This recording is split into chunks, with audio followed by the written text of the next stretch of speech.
Doutora Denise, dizem que o sujo, né? O diabo é o pai da mentira. Parece que esse tipo de gente não tem realmente a menor cerimônia. Lula que diz que a pauta da família é uma pauta atrasada, essa pauta de costumes, tudo que eles sempre se posicionaram contrariamente. Vamos recordar aqui para a gente não esquecer. Eu vou colocar aqui duas intervenções dele sobre a mentira. Junho de 1978, eu não era nem nascido ainda, não. E eu dizia, eu não gosto de política e nem gosto de quem gosta de política. Eu achava o máximo. A imprensa me tratava como o rei, o jornal Estado de São Paulo, o Jornal do Brasil, Lula, o puro. O sindicalista que não gosta de política, ele não quer o poder. 2 anos depois eu estava criando um partido político. Tenho que mentir, é preciso mentir. O político tem que mentir. Porque sempre é mais fácil acreditar numa mentira. Eu cansei de viajar o mundo falando mal do Brasil, gente. Era bonito a gente viajar o mundo e falar, no Brasil tem 30 milhões de crianças de rua, no Brasil tem 30 milhões... A gente nem sabia, tem não sei quantos milhões de abortos, era tudo clandestino, mas a gente ia citando números, sabe? Se o cara perguntasse a fonte, a gente não tinha, mas a gente ia citando números. Eu não esqueço nunca, eu estava debatendo, o Roberto Marinho e o Jaime Lerner em Paris. Mas eu estava dizendo, porque no Brasil tem 25 milhões de crianças de rua. Eu era aplaudido calorosamente pelos franceses. Quando eu terminei de falar, o Jaime Lerner falou assim para mim, ô Lula, não pode ter 25 milhões de crianças de rua, Lula. Porque senão a gente não conseguiria andar nas ruas, Lula. É muita gente. Bom, doutora Denise, então um mentiroso, confesso, tem a competência para... mais uma vez, formar, como disse o Gilmar Mendes, né? O PT é uma cleptocracia. A cleptocracia que é um governo de ladrões. Então aí é o próprio Lula dizendo que é mentiroso. É uma situação meio complicada, né, doutora?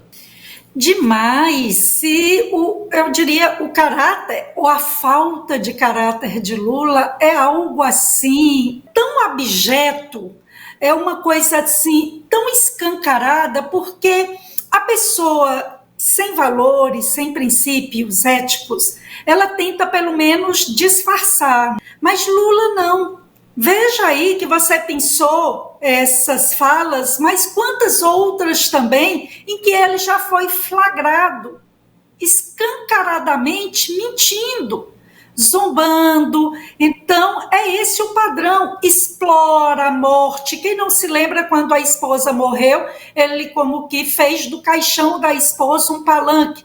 Tem repercutido de ontem para hoje o episódio envolvendo a morte de um cachorro que, por um erro da empresa aérea, em vez de chegar com seu dono ao Mato Grosso, no voo São Paulo-Mato Grosso, foi parar em Fortaleza e passou muitas horas sem alimentação, nível de estresse, e morreu. Aí Janja chama o ministro dos Portos e Aeroportos para comparecer ao lado dela para gravar um áudio, se solidarizando, dando ordem para aqui, sinalizando que estava ordenando ela e Lula que seja apurado rigorosamente o episódio. Bem, mas e quanto às 1.200 mortes de Yanomamis? Alguma palavra de solidariedade? Eu tenho um cachorro, gosto muito. Quem não tem apreço pela vida de uma criatura de Deus? Mas e as vidas humanas que estão sendo perdidas? Alguma palavra quando Clesão morreu? Um trabalhador, um pai de família, que o Ministério Público Federal já tinha se manifestado pela sua soltura e foi mantido no calabouço determinado aí pelo Alexandre de Moraes. Aí desse povo não há qualquer solidariedade em relação aos presos, aos que morrem, vítimas de decisões espúrias, as vítimas também de roubos, latrocínios, homicídios, as vítimas de violência doméstica e familiar. O enteado dela, inclusive, recentemente foram reforçadas as medidas protetivas da ex-companheira em relação ao filho do Lula. E ela, tão empática, cadê a empatia? Cadê a tal da sororidade feminina? Nenhuma palavra de solidariedade. Então, é um povo de uma hipocrisia de um cinismo, de uma falta de ética sem limites. E eu digo isso porque conheço os meandros da atuação da esquerda.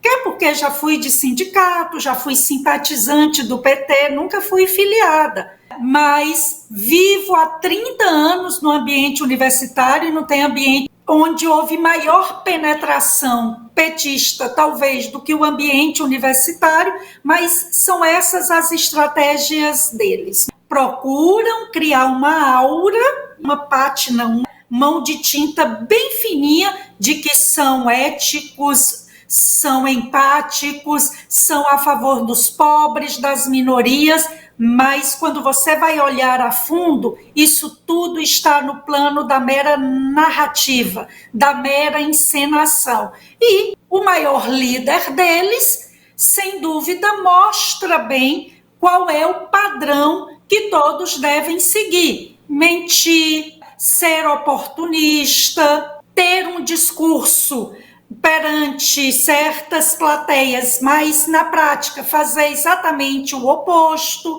defender tudo o que contraria princípios e valores cristãos, porque veja que mesmo o discurso sobre o aborto é bem dúbio.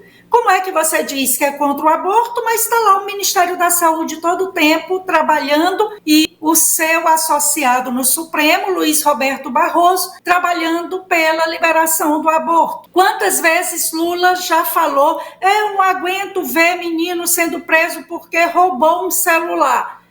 Eu digo, se foi furto sem violência, pequeno traficante e é primário, não vai preso.